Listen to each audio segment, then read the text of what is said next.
see how this looks. Take our front housing off. Take all these shavings over here. Alright.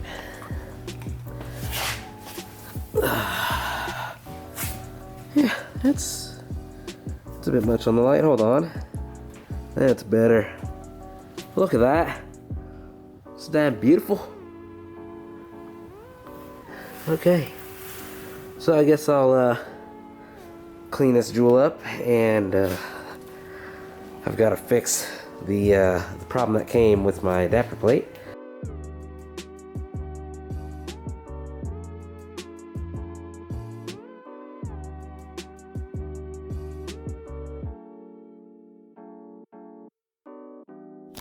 Okay, so we're back inside. I have the transmission, adapter plate, bell housing.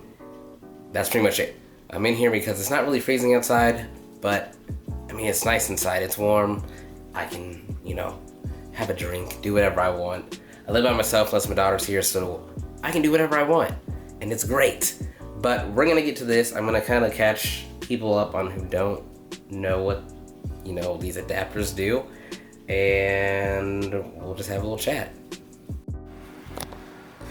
I guess I'll stop showing off, you know, the nice looking stuff and show my ugly mug. You know, I need to shave a little bit over here and here, but you know, it's okay. Basically for, you know, the older guys who've not really seen something like this, well, granted, I've heard of people doing this in the past with, like, you know, wood, or if you were able to machine your own, you know, adapter plate. Pretty much this allows you to connect a bell housing and transmission from, you know, whatever you want. The options are endless. In my case, it's a Nissan and a Chevy. You can do a Chevy to a Ford. You can do a Nissan to a Ford, or a Mazda to a Toyota, or a Toyota to a Chevy, and vice versa. It could be either transmission, either bell housing. Companies are popping up left and right making these adapters, and it's really great for people who want to build oddball stuff, or say you have a favorite engine, but you know, you want to keep a manual in it, but it wasn't offered in manual. This is how you fix this. This is a great way to do this. And I guess I should point out price points so people understand kind of what it costs to do something like this. So we're gonna flip back around. Hold on one second. All right, and we're back at the shinies. So starting on price, the transmission I got for $400, which is, if it's everything the guy says, that's an awesome deal. And I got this adapter plate for $450. We're not gonna include shipping on anything. We're just gonna basic price points. $400, $450.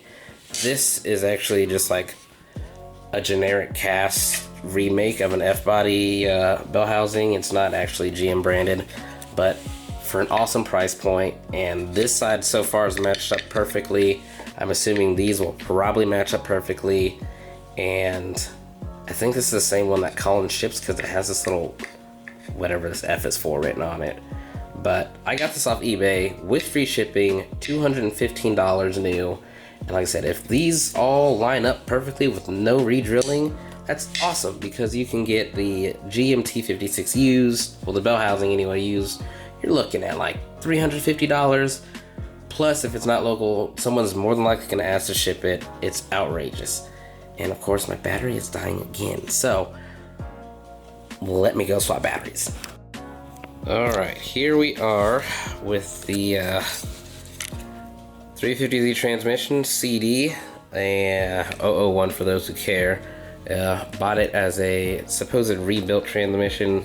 Hopefully the word's good. It looked good when we picked it up, nice and clean.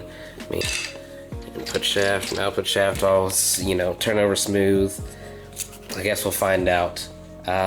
Over here, this is the Auto, man, I'm drawing a blank. Auto engineering something, sir, something or other. Anyways, I guess I'll put the link in the description if you want to go that route. It is a mimic of the Collins adapter. I mean, through and through. I have mixed opinions on this, honestly. Okay, the finish is nice. It came out good, but when I ordered this thing right here, okay, originally it was supposed to get here with like, $30 shipping and handling. It's supposed to get here in like a week. I didn't end up getting it till almost a month later. I mean, we were days shy of a month. And the only reason I think I got it that fast, is because I emailed them asking where it was, because each day it would push further back in the tracking. It was always processing, and it never left the store. So I emailed them 2 days later, oh, your package has been shipped. I get it, great. So now I have this thing, and to start, they didn't send me 8 bolts that actually go in here to connect to the bell housing.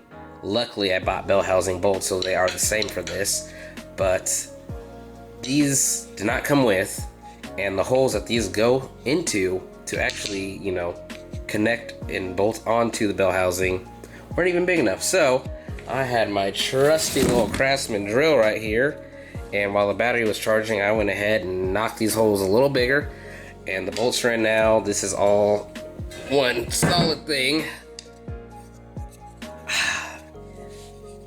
I mean, for the hassle and the extra time I had to go through, and I went out and bought a freaking drill bit.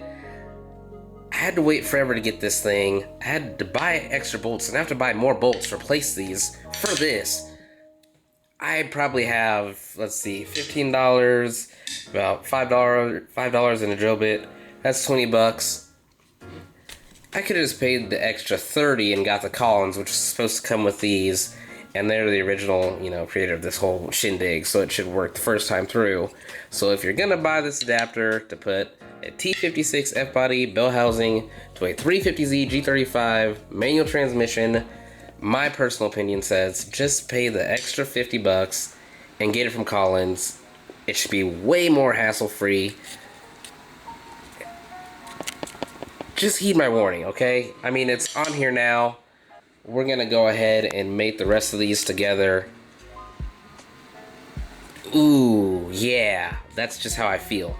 And we're back. So back to, let's see here. I guess let me come over here. For those familiar with the T56, it does use the hydraulic slave cylinder, which, attaches in here and you run the hoses down, blah, blah, blah. The transmission on the 350Z, I believe in the earlier models, is just, non-hydraulic, mechanical. You just use the pivot and the ball. I think they adapted the hydraulic later on, but don't quote me because I've never owned a 350Z, and I'm not a big, I like 350Zs, but I can't tell you that. But this incorporates a combination of the two. This actually will use a hydraulic to operate to the rest of, the whole LS side of things.